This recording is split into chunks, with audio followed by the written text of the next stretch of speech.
You solemnly swear in the testimony you're about to give to tell the truth, the whole truth, and nothing but the truth, so help you God. I do. Even when he swears to tell the truth, Los Angeles Clippers owner Donald Sterling often has a hard time sticking to his story. In an August 2003 deposition, he was asked about his relationship with a former mistress, Alexandra Castro, a woman he admitted he paid for sex on several occasions. The girl was providing sex for money. She was exciting. It was exciting, I have to tell you. And it was good. And it was delicious. And it was the best of the best. A year later, Sterling was asked under oath again about his relationship with Castro. Sir, you had been paying her for sex, correct? Pardon me? You'd been paying her for sex. Well, I don't believe I paid anybody for sex. I looked in Mr. Sterling's eyes, and in my opinion, I saw a liar. Jack Denove represented Sumner Davenport, a former property manager who worked for Sterling at one of his Los Angeles apartment buildings and later unsuccessfully sued Sterling for sexual harassment. When you compare his answers from one deposition to another deposition to another deposition, they're night and day. They're 180 degrees.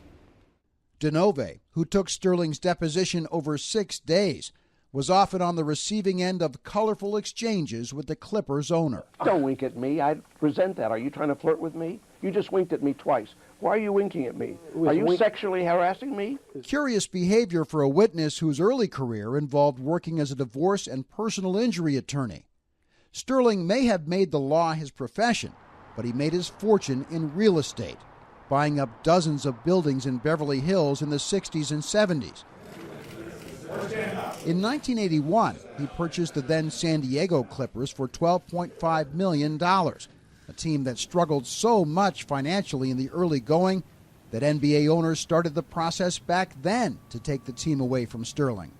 Noted sports attorney Alan Rothenberg was working in Los Angeles when his close friend, David Stern, then the NBA's executive vice president, offered Donald Sterling a lifeline. David called Donald and said, call Alan Rothenberg, bring him in, and hopefully he'll straighten things out for you. Why do you think David Stern did that? I think he cared about the league. I don't think he had any reason to drive Sterling out. It was more get things running the right way, or we're going to have to take the team away. We could hear conversations literally during the game, like people's conversations in the stands. That's how empty it was. Oh, no. Former center Olden Polynice played twice for the once woeful Clippers over his 20-year professional career, and still recalls the first time he met Donald Sterling during the 1991 season in an uncomfortable post-game locker room encounter. He put his hand on my shoulder. You know, it was like, wow, look at his shoulder. God, look how big and strong he is. Look at his thighs. It felt like I was on the slave blocks. By far the most damning evidence against Sterling came in the early 2000s when his real estate empire expanded into the Los Angeles neighborhood of Koreatown. According to his own staff members, Sterling made it clear what he thought about African American and Hispanic tenants. He asked me about the racial background of people in the building. He asked me whether or not I thought the Korean tenants were the best. Dixie Martin was the manager of this Sterling-owned apartment building in Koreatown. In a February 2004 deposition, she recalled a meeting where Sterling addressed several staffers in her office.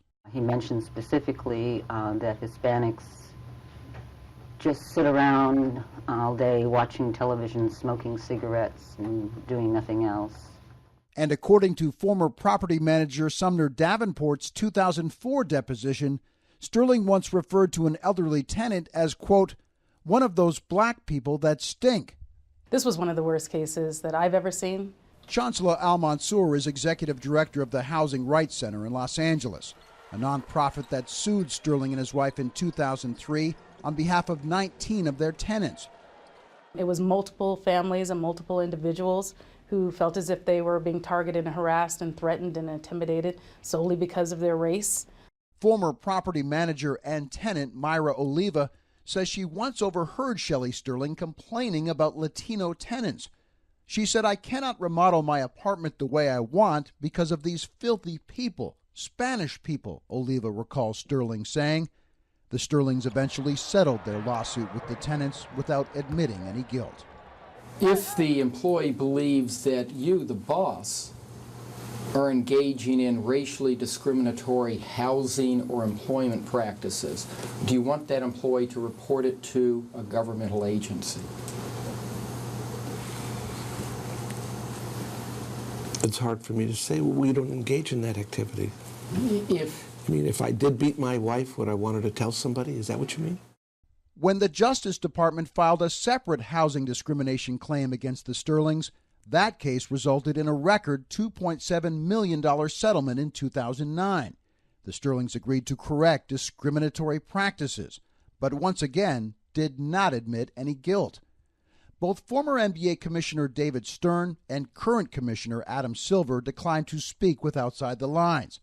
Silver said because Sterling either won the lawsuits against him or settled without admitting guilt, there was little the league could do to discipline him. They didn't do anything. You know, it's like, well, we didn't know. Well, there was never any guilt. The man's involved in these cases. You don't pay the highest discrimination lawsuit and not have some form of guilt attached to you. There's no such thing. Al Mansour says nobody from the NBA ever called her office when the housing rights case first made headlines more than a decade ago.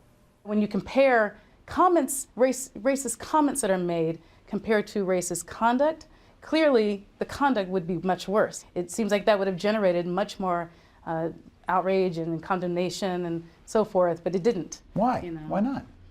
Because they were African American and Latino, low income, disabled, elderly, families with children. They weren't NBA legends. You know, they were just kind of common, everyday people